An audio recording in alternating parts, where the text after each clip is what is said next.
We're here tonight,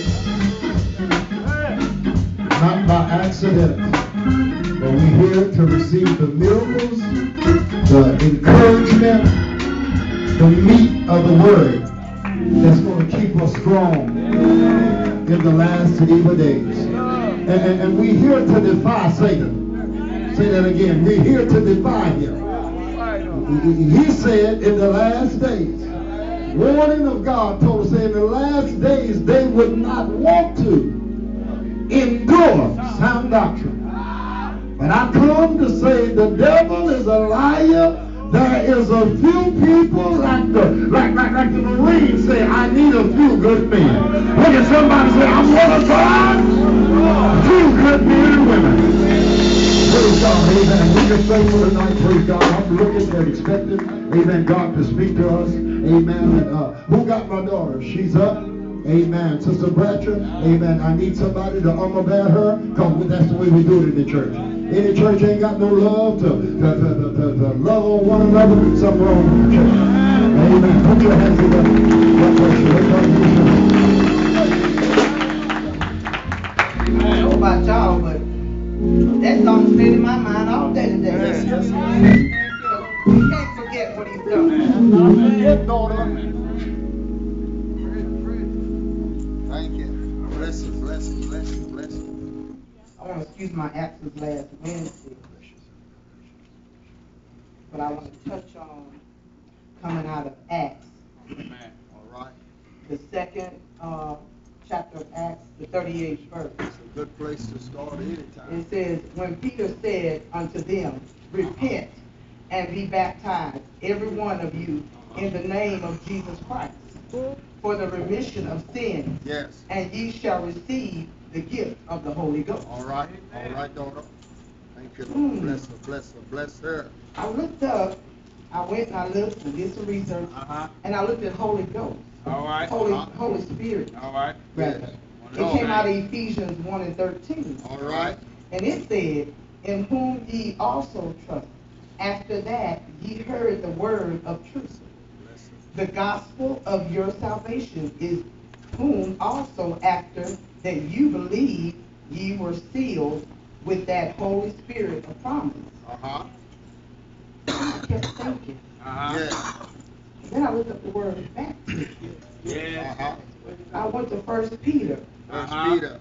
3 and 21. All right. Take your time to work with it, daughter. Yeah. The like figure whereunto even baptism doth also now save us, not the putting away of the filth of the flesh, but the answer of good consigned towards God by the resurrection of Jesus Christ. All right. Thank you, Then the Lord. Lord just kept working with me. Yes, Lord. Amen. Bless the Lord. And I came and it says, well, when you receive the Holy Ghost, Come on here. Come on here. it changes you. Changes you. You don't change just in, you change out too. All right. So it's like an in and out. All right. Reforming. My God. He's bless. reforming you. Yeah. He's making you a new God. creature in His Word. I like that. Then I started thinking and I said, you know what? Thank you, Lord. Receiving the Holy Ghost is just like having labor.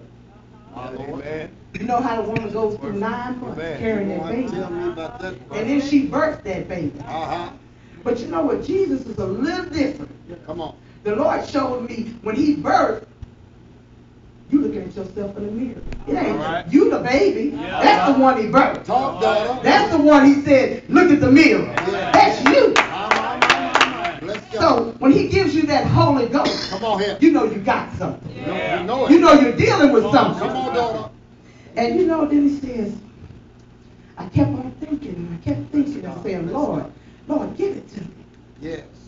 It's nothing like having the Holy Ghost. Nothing. Nothing. If you haven't felt the presence of the Holy Ghost, You better there's say it. nothing like it. Glory. Nothing like that. Like There's nothing. Alcohol, drugs, can't nothing give you the feeling that the Holy Ghost gives you.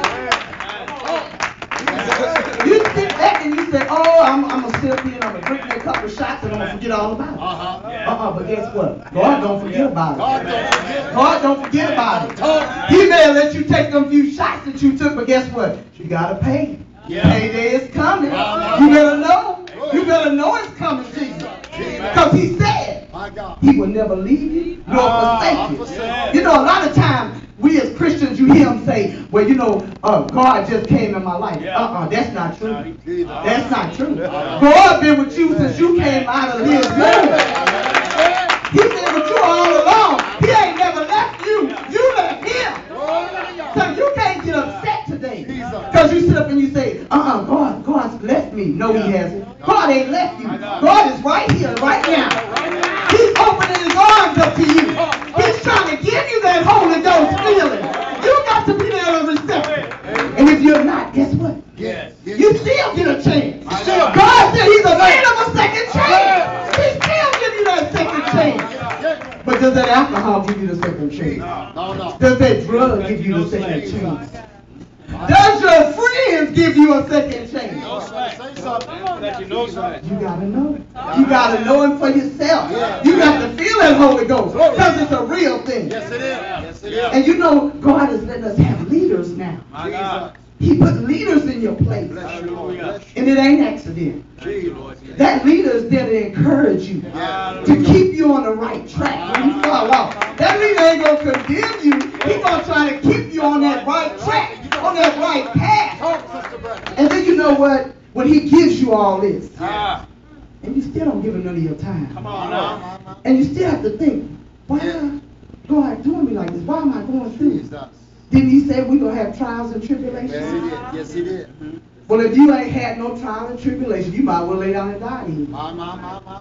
Because your trials and tribulations is what makes you strong. Yeah. It's what carries you on. It doesn't leave you there to die. It carries you on. And then you know what? People think that your true teaching dies. It doesn't.